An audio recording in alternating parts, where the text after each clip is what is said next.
Hello, everybody. Welcome to the second online session of the sixth Expanding Opportunities Seminar of English Teaching.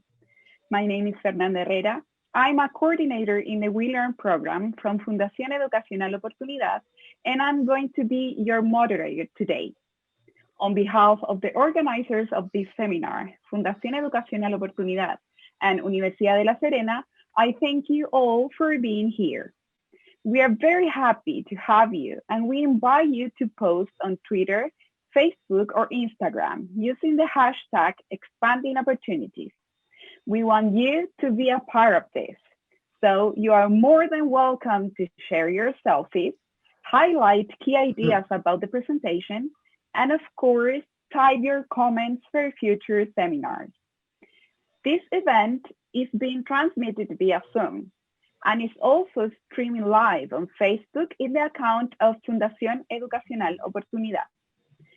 Today, we have viewers from different parts of Chile and other countries. We have people from Puerto Guagal, Patagonia, Vicuña, Machalí, Chañaral, Quilpué, Concepción, e incluso and of course, from Mendoza, Misiones, Santo Tomé de Corrientes. Welcome, everybody. Those who join us through the streaming platform, please feel free to type your questions in the question section at the right part of your screen. For those who are on Facebook, you can leave your questions there. We will be able to address some of these questions at the end of the presentation. Before we start with this workshop, 10 tips towards well-being and brain empowerment during quarantine, I want to share a little bit of our speaker today, a dear friend to us who has participated in our seminar in the past. So let me tell you about Lucrecia Prat. With more than 15 years of experience, Lucrecia is a self-esteem practitioner, a positive discipline educator, an author, a teacher, a learner. In Chile, we know about her, but she's going to tell you more about herself in the following presentation. So please grab yourself a cup of coffee or tea, get cozy, and welcome Lucrecia Prat Gay. Thank you, Fernanda. Thank you so much for this introduction. I am so thrilled to be here with you today and with all the beautiful friends and almost family from Chile. I miss you dearly. This has been a very strange year, and I really miss my 4 or 5 trips a year to your beautiful country. So I first would like to start by sending a huge hug to everyone from Arica to, what was the last thing I went to? Punta Arena, going past Serena and Santiago and Temuco and Concepcion and all those beautiful places I've been to in the past. So I hope you can receive my virtual hug. I really hope you're all doing wonderful, and thank you, Fundación Oportunidad, for giving me this opportunity of being a little bit closer to you today. So the idea is to share with you some 10 tips that will help you to continue enduring this very, very particular strange year that we are undergoing. I'd like to share with you very practical stuff today. And the most difficult thing is that I have only 50 minutes to tell you so many things. So please bear with me. And of course, I will be answering questions at the end. There isn't a chat box right now. So whatever you want to say to me, go ahead and do so. I will be able to read it afterwards when I check the chat in my cell phone. So let me go straight to it. I want you to think of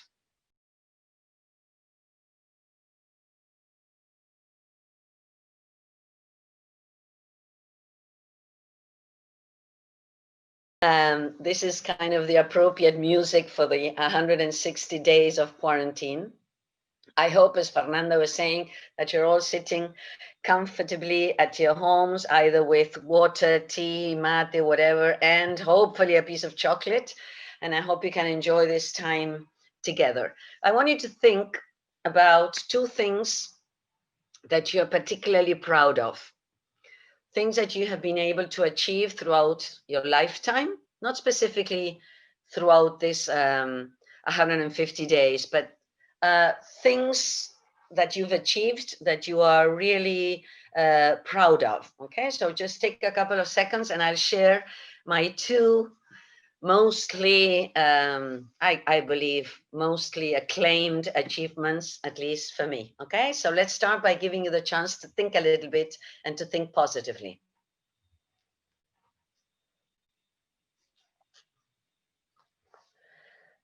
So I'm about to turn 60 this year, which means I'm ready for retirement. And this has been the year that I have had to learn the most. I guess I share this with all of you because we've all had to stretch our brains this year and learn a lot.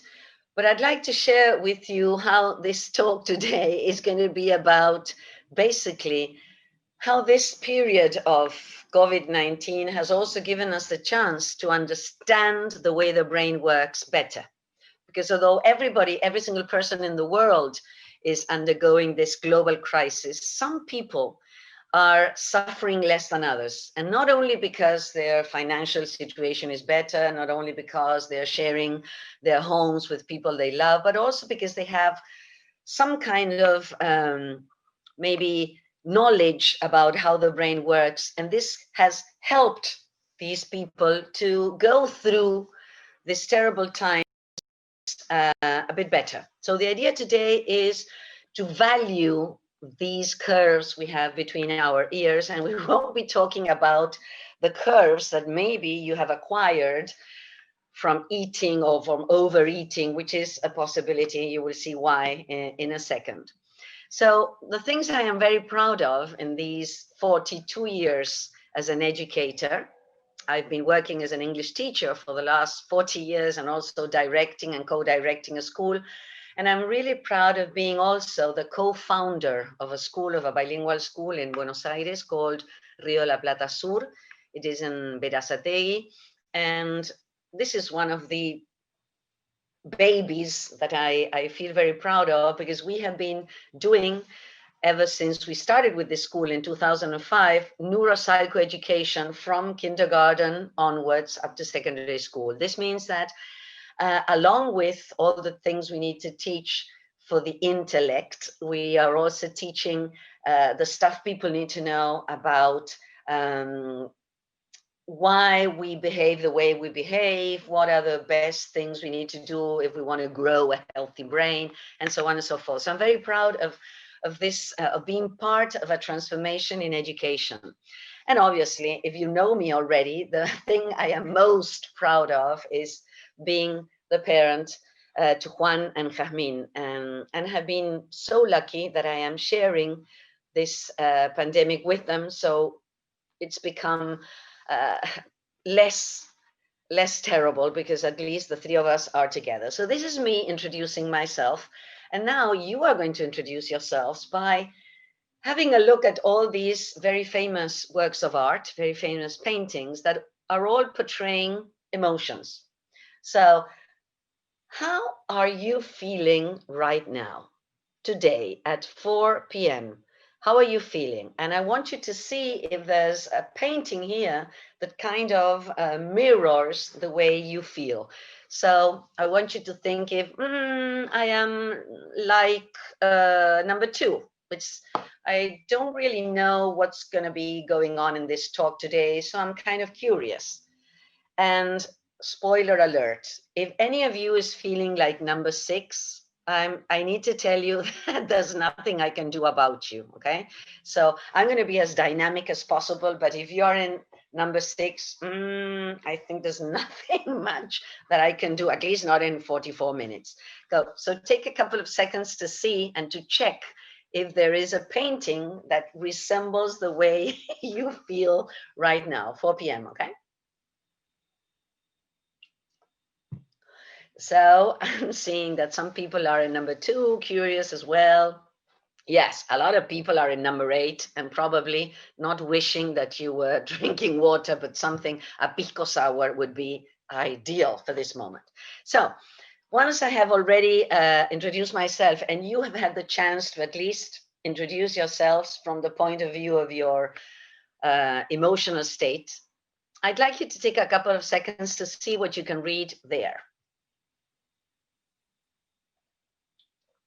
So what does it say there?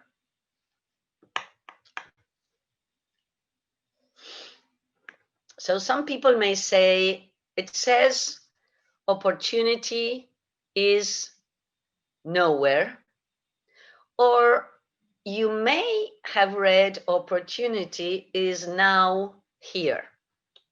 So one of the things we need to learn from the perspective of neurosciences, pain is inevitable, but suffering is optional.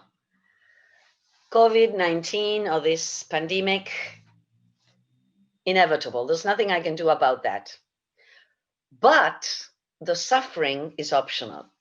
I believe that we can turn these things around, and I really believe that this is an opportunity, that behind every crisis there is opportunity. So I really believe that opportunity is now here.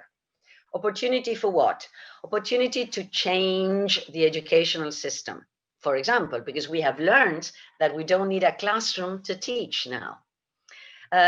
We have learned many more things, but obviously I believe that this is an opportunity to finally start working virtually. A lot of people were doing it already, but this is kind of thrown us into the necessity. And it is also an opportunity because now we have more time. I know that our life has gone berserk, but we have more time in general. Basically, this is an opportunity to understand yourselves better. So we're not allowed to go outside. This is an invitation to go inside, to get to see how this tragic situation, this horrible virus could become an ally. How can COVID-19 be an ally for us? Well, we'll see. But basically, it has given us the chance to transform pedagogy and transform the way we connect to students and even to friends. So let's see if through the course of this talk, we can find ways of thanking this terrible pandemic, because we are going to get benefits from it. So because we can't go out, the invitation is today to go inside and to understand better, how can I empower my own brain, even in times in which survival is the key, okay? So this is the invitation today. The invitation is to see if we can, in a way, transform our brain in this hour and to start uploading information that can help you even through very tragic times, because we need to acknowledge that this is a very, very special time in our lives. But even in very tragic times, we can make the most of it. So basically, our brain was born, or it became our human brain kind of 250,000 years ago when we lived in the African savannah. And the brain developed into an organ that was able to survive in the natural world. In the natural world, things that could be very, very dangerous were, for example, an animal that could, out of the blue, appear to eat us up. So as you can see in the picture, when you are faced with something that could be lethal for you, you enter what we call in neurosciences survival mode. What has happened to us generally in the South Hemisphere or in the Southern Cone as from March the 20th? Well, we are undergoing what we call chronic stress. And this is, we have been trying to escape COVID for the last 150 days, just as this guy in the 250,000 years ago, is trying to not become lunch for this tiger. Now, in the natural world, stress was never chronic. So your body started releasing chemicals like adrenaline and cortisol to respond to the situation in which you were endangered. But that amount of adrenaline and cortisol was stopped short if you were eaten by the tiger, no more stress because you were dead, or if you escaped the tiger, no more stress. So you return to something we call homeostasis. What has been going on for the last 150 years? 50 days. Slip of the tongue, but it feels like 150 years. We have been experiencing chronic stress because our survival brain is releasing adrenaline and cortisol 24/7. This is why we have mood changes. This is why our emotions have gone crazy. So you feel excited, and 2 seconds later, you feel like it's the end of the world and you feel terribly sad. So we need to understand how we can be in charge of our own brain, because we are more than our emotions. So the idea behind this talk is, how can I stay mentally healthy, and how can I even enjoy life although I am in a survival mode? Yes? A couple of things we need to understand to kind of pamper ourselves a little bit and understand why this time is so particularly tragic. So we are not allowed to share, I don't know, birthdays with people we love. And this is particularly painful for the brain. Check out this slide. We know now, because through non-invasive technology, we can plug ourselves into a screen and watch what part of the brain is activated when you miss your family a lot, which means emotional pain.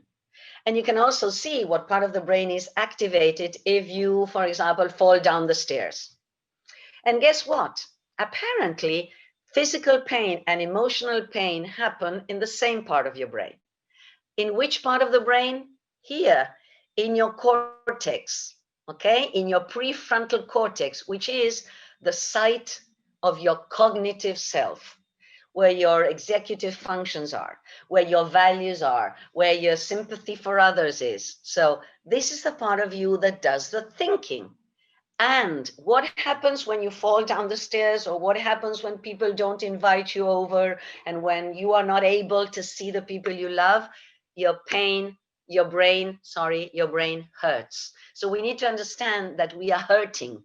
For the last 160 years, again, 160 days, our brain is hurting. We need to understand these things, because when we talk about teaching students virtually, we need to understand, first of all, that those kids on the other side of the screen are aching, just as we are. I am aching because I'm not there with you. I am not sharing this beautiful space, Fundación Oportunidad, with people taking photos and hugging each other. So there is a part of me that is aching. And we need to understand this, because then we need to think that whatever I want to teach now to the cognitive brain, first of all, I need to calm down the nervous system. And I need to build empathy, and I need to work on relationships, because there is no learning possible without relationships, without the social brain, or without emotions, okay? So let me tell you a little bit about your pharmacy brain, so that you understand the 10 tips I'm going to give you afterwards, okay? So these are chemicals that are huge. Some of them are neurotransmitters like dopamine. And the problem is that when you are undergoing a crisis like COVID-19, these chemicals are not flowing naturally. And this is what you need in order to achieve well-being. Dopamine is a huge neurotransmitter that aids synapses. This means when there is dopamine in your cognitive brain, there is a chance that you, I understand. Dopamine has to do with your own intrinsic motivation. It has to do with your attention. So you will find that because there is less dopamine in your circuit, you will find it maybe harder to pay attention for a long period of time. Serotonin has to do with this sense of Well-being, not excitement, the sense of accomplishing something. This is why I asked you at the beginning, what are two things you are proud of? When you think about, I am proud of my family, I am proud because I was able to build a school, then your brain releases serotonin. This is why we need to start being in charge of our brain, or let's say being the driver's license, and pulling the strings of the brain, who will always want to go to negative mode to pay attention to what could be dangerous, and bring it back to how can I do stuff to make myself feel better. This has to be a conscious decision. Okay. Finally, there are less endorphins in our cortex, less things that make us happy. So we have to purposely find ways of rewarding ourselves with endorphins. This is what I want to talk about today, okay? The things that are going to help us release the chemicals that are going to make us feel better, even in a terrible situation like the one we are going through. If you're all thinking, what can I do then to bring dopamine to my thinking brain so that I am able to pay attention, so I'm able to have the strength to get out of my bed in the morning. So these are the 4 fastest ways of releasing endorphins and releasing dopamine in your brain. This is why it is huge for us to stick to physical activity during this pandemic. So find ways, even if you're living in a very small flat, go to YouTube, go to Google and do some yoga or salsa or whatever it is, but you need to find ways of moving, because through movement, you can release the neurotransmitters that you need in order to sit down and pay attention to an hour lecture. Socializing, I know we can't do it maybe face to face, but this thing we are doing now is socializing as well, okay? And the other 2 we are going to be talking about throughout the presentation. So, practical stuff now.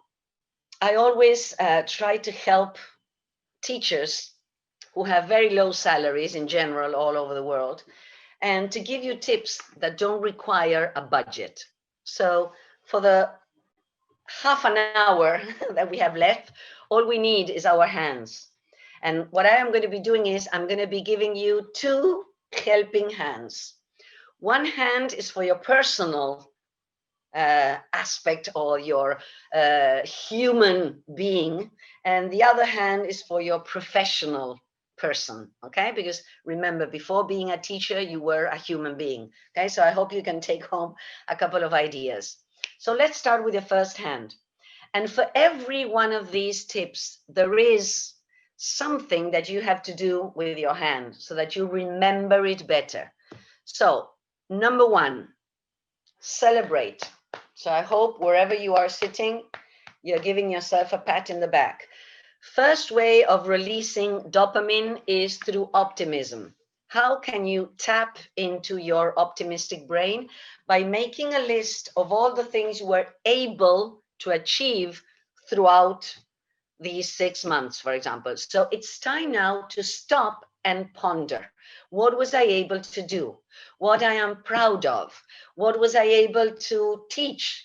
What was something new that I decided I could start working on? For example, Zoom. I didn't even know that Zoom existed. So this is a time for you to celebrate, okay?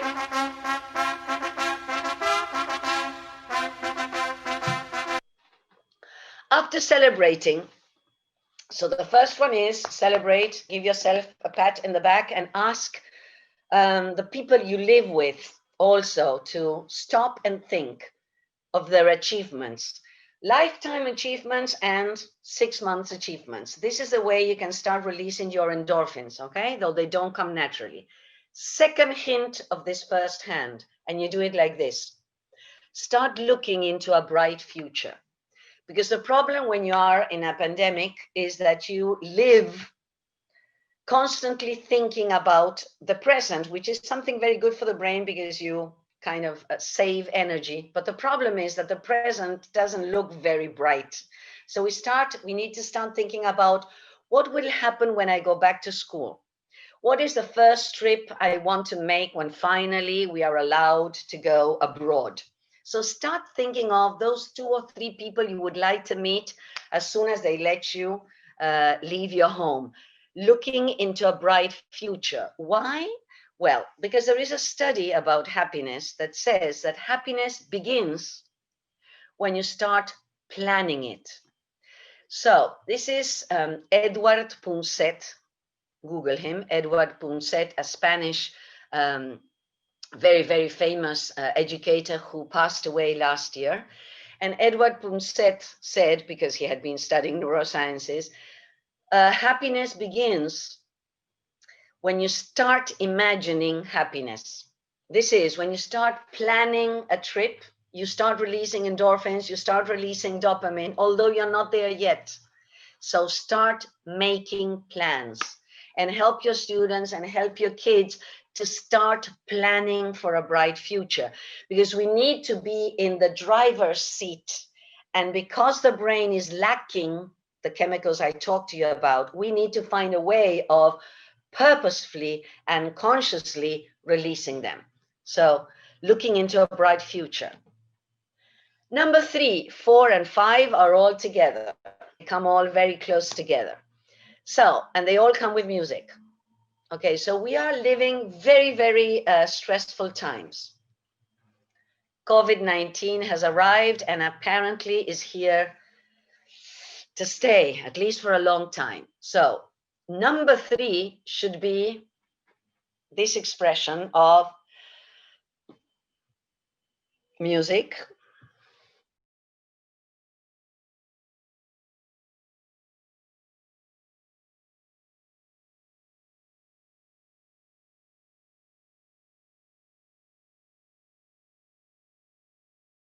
Let it be means acceptance. Acceptance is one of the keys of emotional intelligence. Accept your emotions. Accept your situation. Accept COVID-19. Stop fighting it. What would have happened if I had done the trip and now I don't know? Give it up. Accept. Accept means, okay, this is us. We are in the middle of this and I have to make the most of it. Stop wasting energy in something that we cannot control, which is a pandemic. Yes, you can obviously have your hands washed every 5 minutes and you can use your tapabocas and all that, but the pandemic will still be there. So the number one thing is, first of all, acknowledge it, because this is a moment in which we have to save energy. To save energy, for example, to build an immune system that will be ready to fight diseases.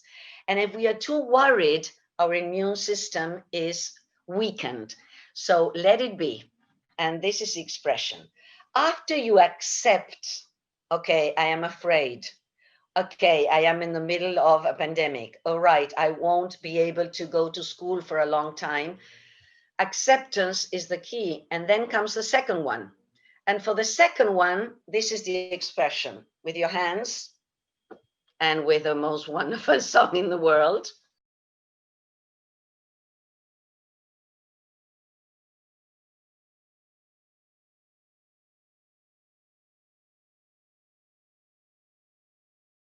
Let it go means accept the stress that comes with this COVID-19, but after accepting, do something about it. This means let go of it. Now, how do you let go of stress? How do you let go of the pain of having a family member ill, for example? Well, there are various options. One of them is breathe it out. Breathe it out means you need to have some kind of well-being tool, whether it is a breathing exercise, whether it is a visualization, whether it is a meditation, but you need to find ways of controlling your nervous system. Yes, this survival brain, which has gone berserk, we need to find ways of cooling it off. The best way is to burn out adrenaline and cortisol. So the best way to remove the stress is to dance it away, to walk, to run, this is your levels of bad chemicals or stressful chemicals will disappear through physical activity. So the let it go means do something about it instead of just, okay, I know that this feeling will pass. Yes, probably, but maybe it takes a lifetime for it to pass. And in the meantime, it hurts you. So remember, do something about it. Cooking helps. Working with, I don't know, gardening, painting mandalas. Each one of us has to have an escape route to burn adrenaline and cortisol. And once you accept it and you start getting it, get rid of it and get this out of your system, the third one comes. And the fifth one, I'm sorry, fifth finger of our hand means, okay, now that you are burning out the negative vibes, you are ready to let in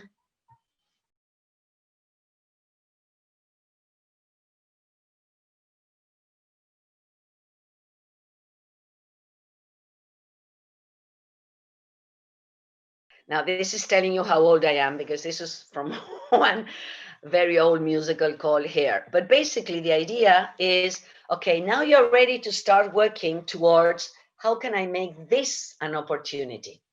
But you cannot find that there's nothing good about COVID if you are still in the stage of denial or in the stage of being too burnt out with stress. So accept it. Get rid of the stress, and then you are ready to welcome something different. You know how every single day you take out the garbage? The same thing has to happen here. You need to remove your mental garbage as well. You know how you wash your teeth every single day?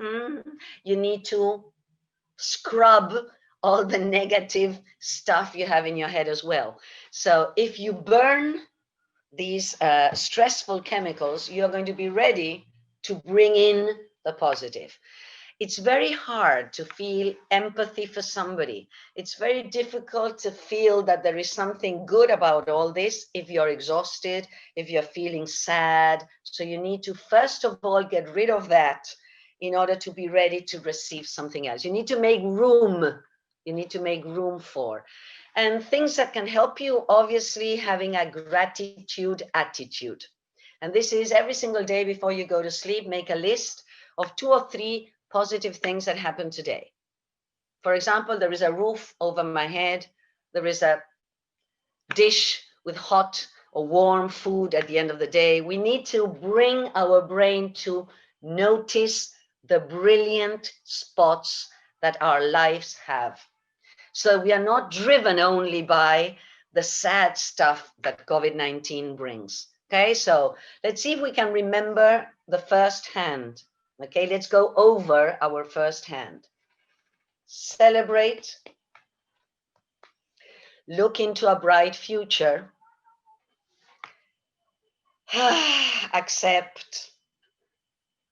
Remove stress and start developing positivity. But you need to make an effort here. It's not just going to happen because the entire, let's say, the entire planet, it's like you have a backdrop of tragedy, and it's very hard to become positive with that backdrop. So you need to make efforts to start feeling better. Let's go to the other hand. Okay, but before we go to the other hand, let's use this hand to learn a tip to bring down, especially anxiety, fear, or anger. So this is an activity so that you can start removing the stress that these negative emotions bring. So again, you need a hand. And what we're going to do now is a mindful exercise. We are going to breathe in through our nose and breathe out through our nose. And we're going to use one hand and the finger of the other hand. This is ideal to do virtually with your students, regardless of their age. And we are going to trace our hand with our finger. And when we go up the finger, we are going to breathe in. And when we go down the finger, we are going to breathe out. So if you can join me, here we go. We breathe in. We breathe out. Breathe in.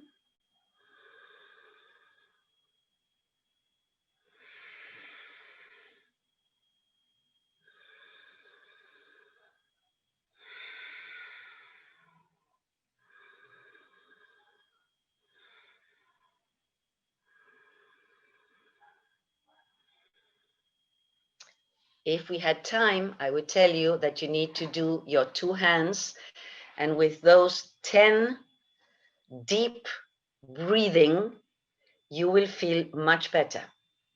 If you were anxious, if you're angry, or if you were afraid, you will notice the difference.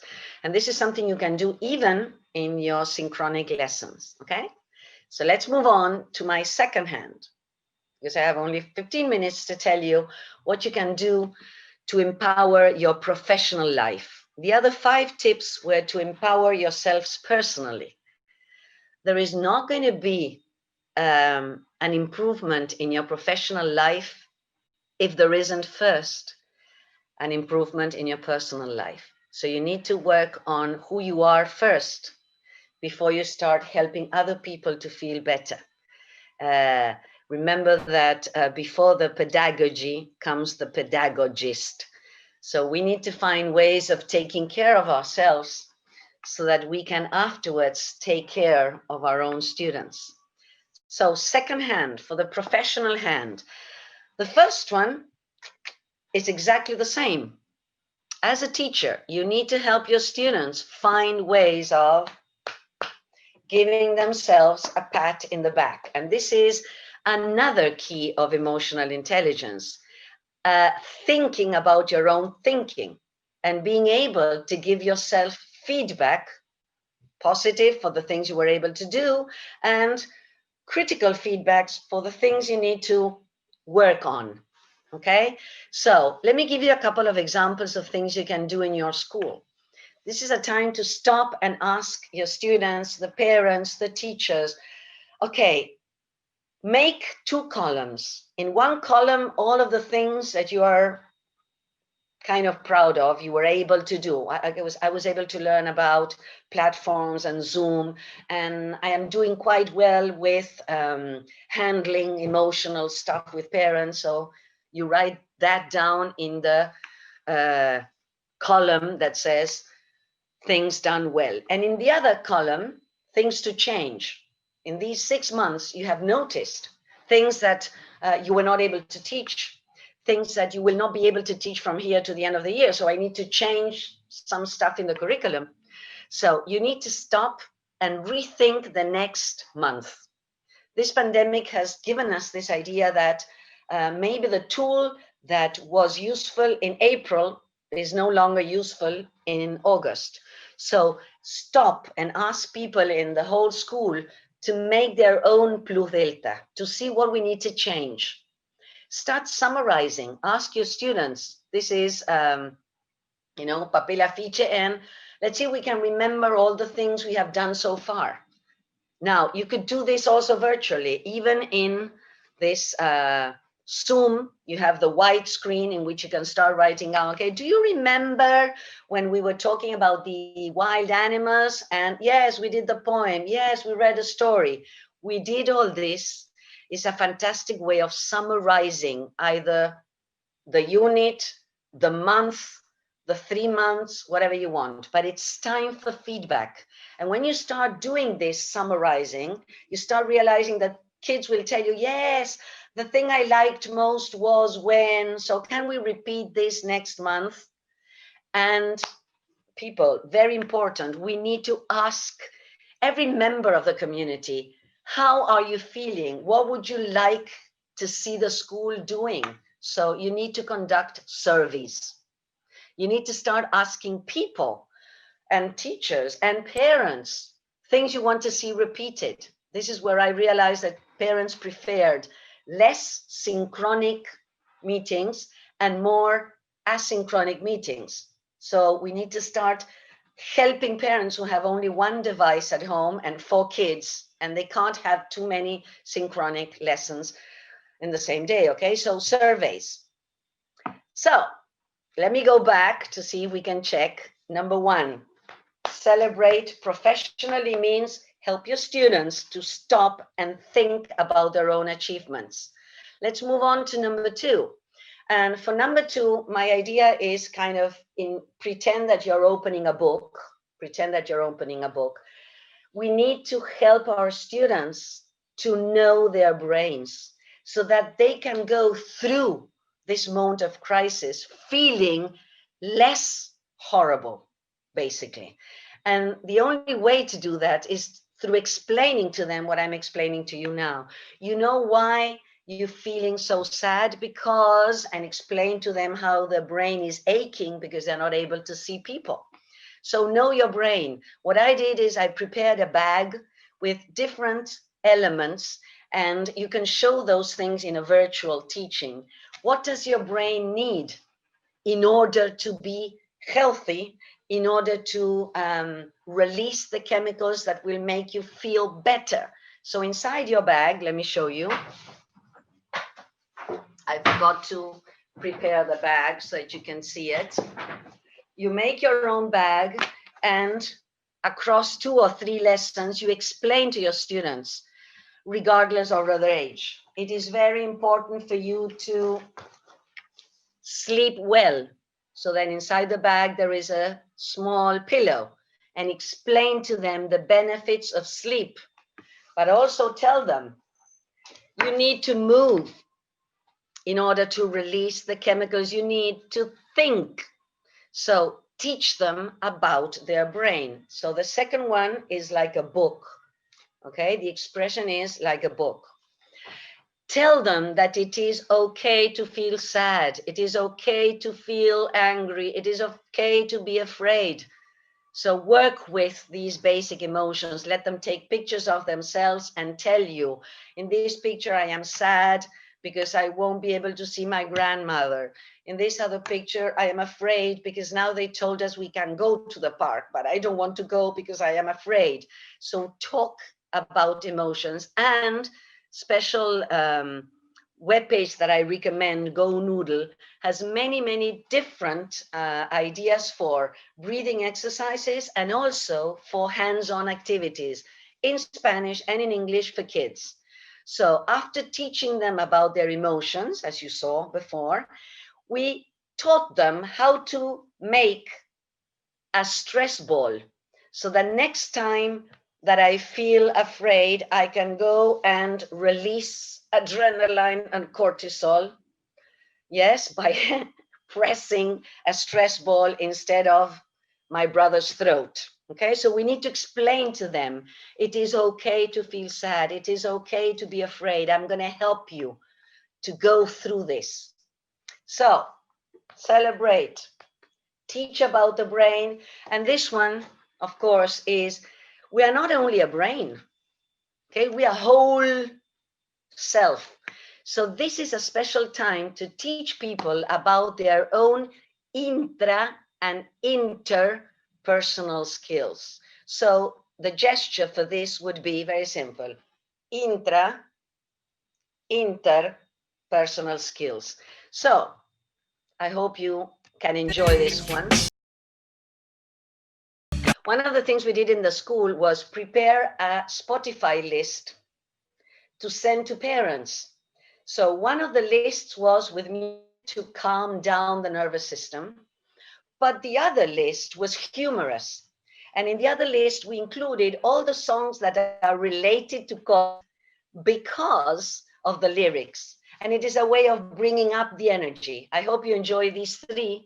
They were obviously written way before 2020, but I think that today they are very relevant.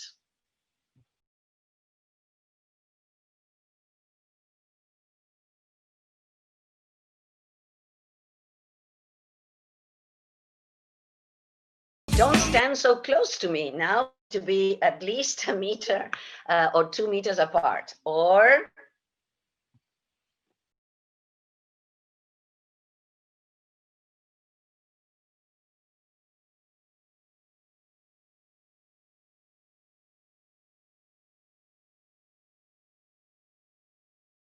I don't want to be all by myself, but this is what we have to do. So obviously Celine Dion did not produce this song in 2020, but ideal song to go through this, and one of my favorites ever.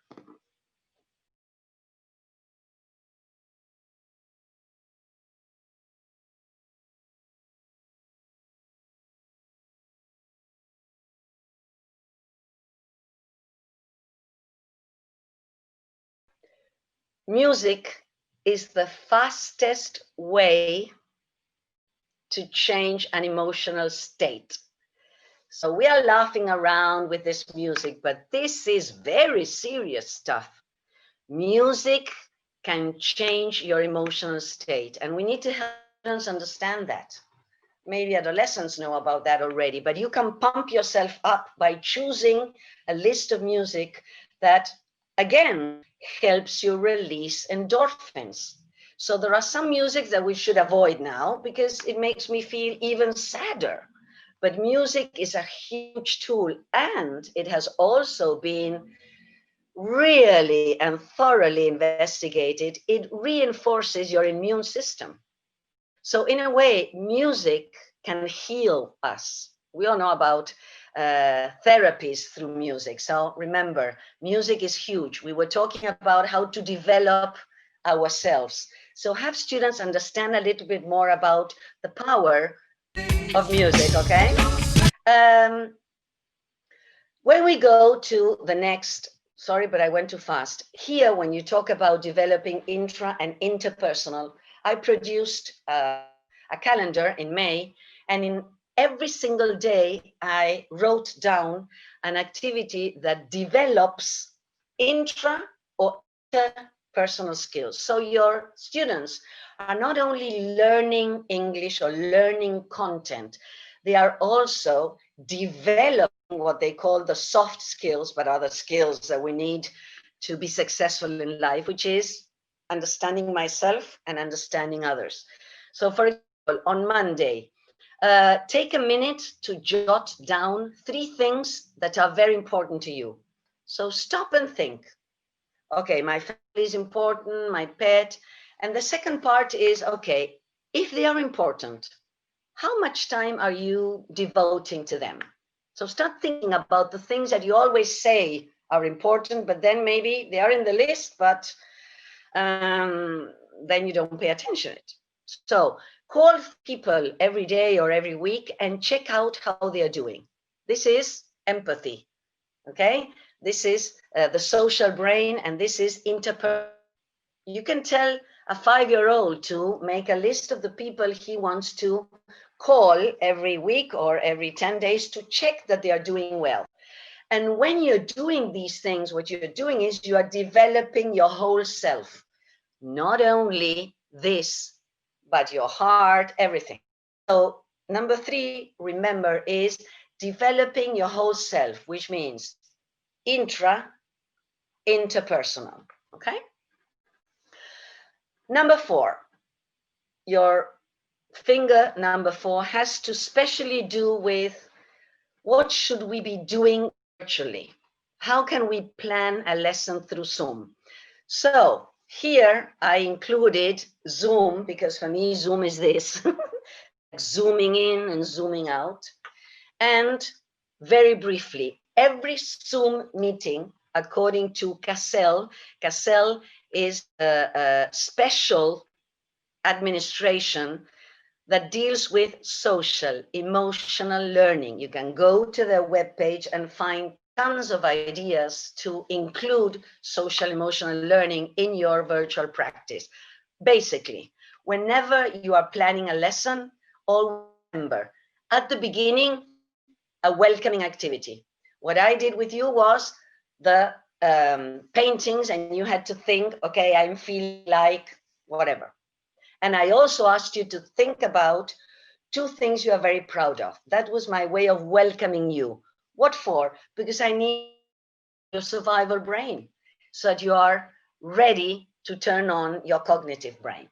Engaging strategies. Throughout your lesson, find ways of engaging people to do stuff, like I did with you, either with the gestures or with the tracing the hand or singing the songs. And finally, before you say bye-bye, find a way of wrapping up optimistically. Okay?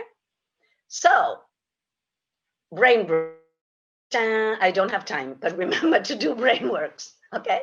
So, I am in the last finger now. Last finger, significant homework. For me, homework, the gesture is the house, the little house like this. So what can I ask students to do at home that is going to be very significant? Very simple idea. Grab a white piece of paper, A4, fold it in the middle, fold it again, and fold it again, and fold it once more. And then tell them, homework. I want you to invent a game, a board game, and this is your board. Can you see all the spaces in your board? I want you to create a game, a board game, that we are going to play when we get back together. This is significant. So you have your children already feeling happy about the idea of getting together and preparing. Here, you can ask them to use what you have been teaching. For example, in the first little square, write down the past tense of go. So if you are able to write it down properly, you can move on to the next square. Or if you're eating healthy and you're doing physical activity, you can move 2 squares. Whatever, let them invent a game so that they start thinking positively of the time we are going to be together. So I have less than a second to do the recapping. Okay, recapping with your 2 hands. Let's see if we can remember the 10 strategies I gave you today. Test your working memory. Let's start with a professional. No, let's start with a personal hand. Okay. Celebrate who you are and your achievements. Look positively into the future. Accept the stress, accept the COVID. Obviously, get rid of the stress and welcome the opportunity that this tragedy is bringing. The other hand, which is the professional hand, the one as a teacher. Again, celebrate with your students and give them tasks of metacognition. The second one, let's see if we remember them. These were the first 5. We were celebrating. The other one, remember, was like a book. Teach them about their brain, how important it is to sleep, to do physical activity, and so on and so forth. Remember, we're not only a brain, we are holistic. So also help them develop their, remember what we did, intrapersonal, interpersonal skills. And whenever you plan a virtual class, Zoom or whatever platform you're using, remember the 3 tips. Remember that you always need to introduce yourself and to do some kind of activity to bring down the levels of anxiety. Remember to build empathy and let them do stuff. And finally, closing with a positive note. And the last finger was remember to give out significant homework. And that was the little house. So I've given you those tips. And now this is the optimistic thing. Don't panic, because whoever you are enough. How do I know that? Because you're still alive, because we are still working in the middle of the most tragic thing we've had to experience. So I hope all of you on the other side of the screen are going to read this aloud with me in your very loud, proud voice. The You Matter Manifesto. You are enough. I'm telling this to you guys. You have influence.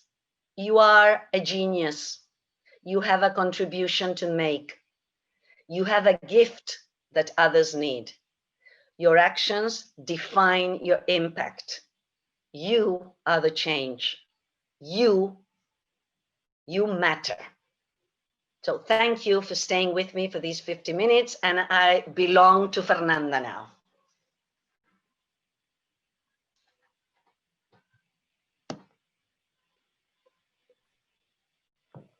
Oh my God, that was amazing, Lucrecia. Thank you very much for your presentation. It has been a rush of dopamine for everyone. I'm sure of that.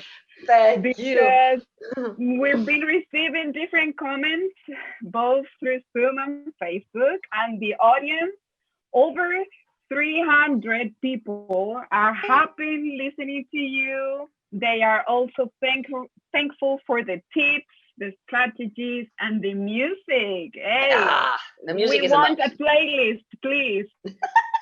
I'm going to prepare one that I can share with Fundación Oportunidad. Thank you. I'm impressed with the amount of love they are expressing too. The viewers definitely love you and they want to know some things regarding emotions, Lucrecia. Okay. For example, Francisca asks, do you really think that there are negative emotions and why?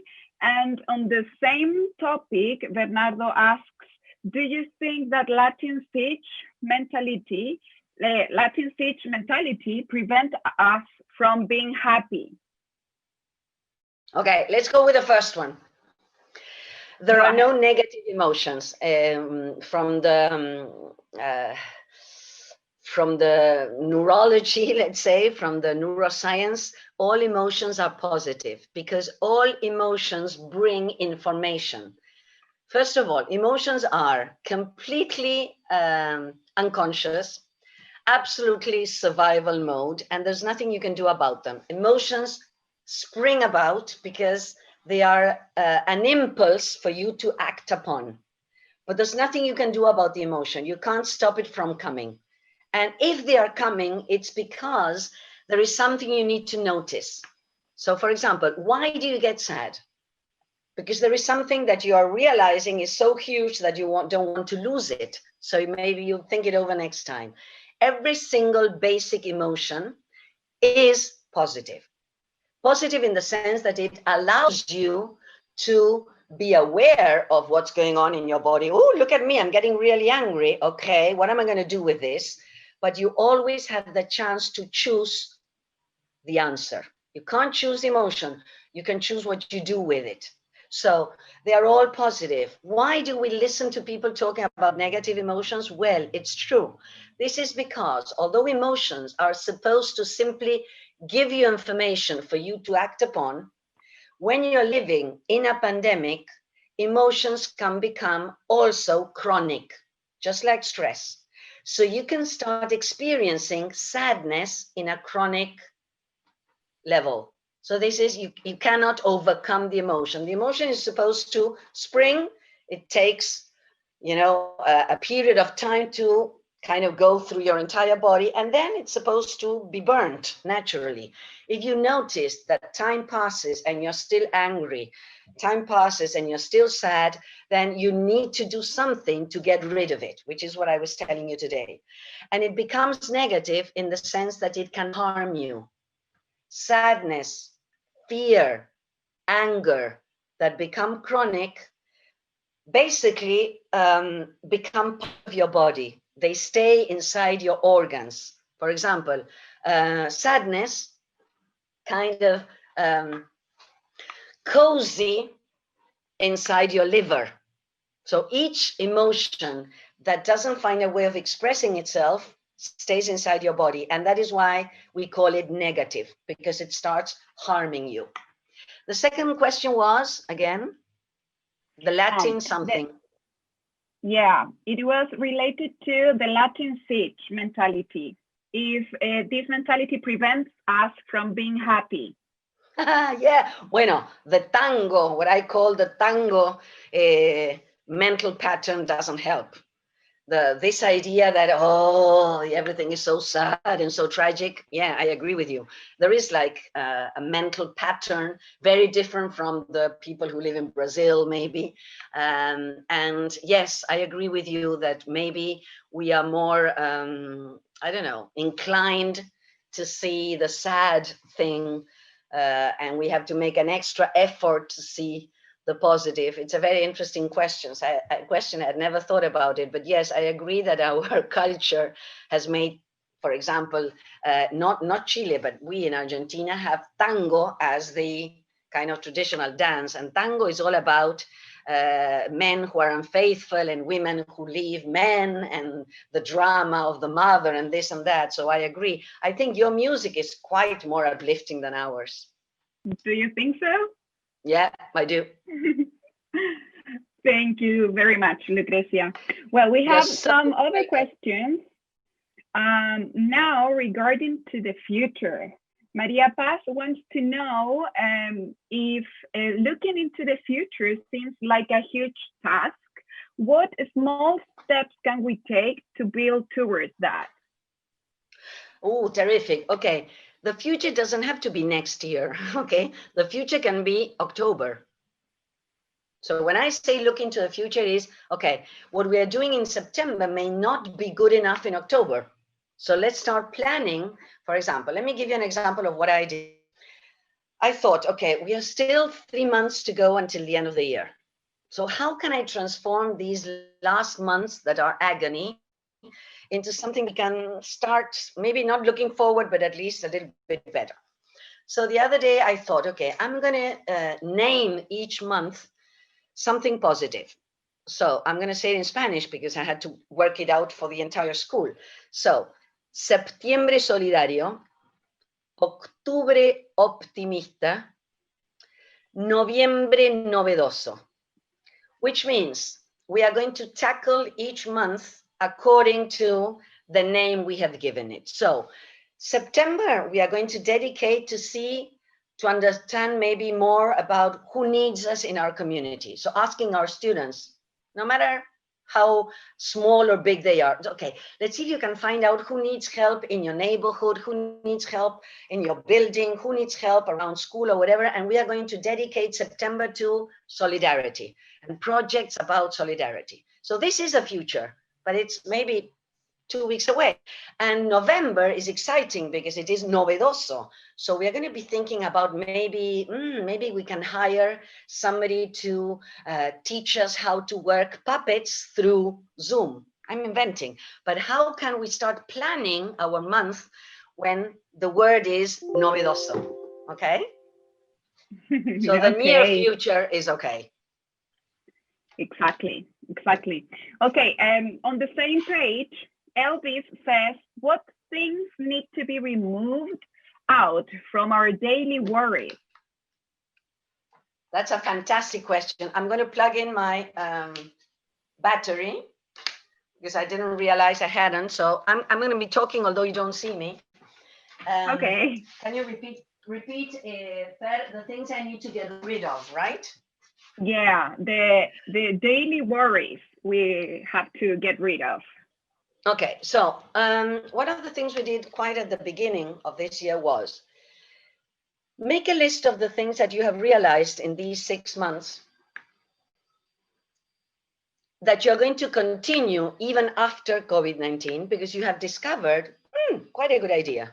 For example, I realized that having virtual meetings with parents is more successful than having them in person, because in person, many parents don't show up because it is, damn, I don't know why I plugged it in and it says la batería se está agotando. I'm about to faint. Sorry, Sergio, give me a second. No, don't worry. For some reason, it's not working, but let me give it another try. It was working in the beginning. There, okay. So once you make this list of things you want to continue, you can also make the list of the things you will never go back to. Things that you learned through COVID that, you know what? I was working like mad before this. I am never, ever going to return to that state of mind in which I left my home at 6 a.m. and returned at 8 p.m. So these are also the things that this pandemic is teaching us, because we were faced to, oh, wow, look at my lifestyle. Is this what I want for the rest of my life? Or maybe I noticed that I can do some adjustments. Let me tell you something very silly. I went to the psychologist, and that took me an hour to get there, to park the car or to go by bus or whatever, and another hour to go home. And now I can have my session online, which means I have 2 more hours every day. So make a list of all the things that COVID is teaching you. It would have been better if you had realized this without COVID, but okay. So now I'm noticing that my lifestyle was hectic. I want to get rid of things that because now that you've been living with your family, maybe you realize, hey, I want more of this. I want to have time to have a breakfast. And maybe this is possible in the new normal. Yeah, you're absolutely right. Well, finally, Daniela asks if you could share a website or an author to explain how our brain works for a student like 10 years old. Yeah, look, the webpage I always recommend because I work there. I'm in charge of the, let's say, educational field there, is Asociación Educar, which you can see on the screen. So www.asociacioneducar.com, and you will find in there free books, free articles, free videos, free cards to teach emotions. There's lots of free material to investigate there. So go to www.asociacioneducar.com and indulge. Excellent. Thanks again, Lucrecia, for sharing your experience and knowledge with us. And thank you all very much for your time and questions. Lucrecia, would you like to give us some final words? Yes, I would like to say that you people on the other side are all heroes, including yourself, Fernanda, because you did not complain. You simply rose to the occasion. We had no time to complain. We had to continue being there for the students, being there for the teachers, being there for the parents. So please, tonight, I toast to you. I wish I had a pisco sour, which I don't, but I will be toasting to you in honor of you teachers, wonderful people. You are showing the world that we are indispensables. So congrats. Congrats. Thank you for having me. Thank you, Fernanda. You very much, thank you, everyone. A huge kiss. Thank you, Fundación Oportunidad. And I hope you have a fantastic journey tomorrow and the rest of the year. Thank you very much. Thank you very much. Okay. Thank you for your time, support, and interest. For those who couldn't join us from the start, remember you can find the full presentation in Fundación Oportunidad's Facebook page. And you are all more than welcome to join us tomorrow for the poster sessions at 11 in the morning and 3 and 5 o'clock in the afternoon. We are going to see some amazing experiences of English teachers from Chile and Barcelona. You can visit our website, expanding.fundacionoportunidad.cl, and check these posters so you can get to know a little bit more about them. And of course, remember to share your experience in this seminar with the hashtag Expanding Opportunities. Finally, we will be sending you a follow-up email on Friday so you can give us your feedback. It's very important for us to know your opinion. On behalf of Fundación Educacional Oportunidad and Universidad de La Serena, thank you all again for being here. Be happy and have a wonderful evening.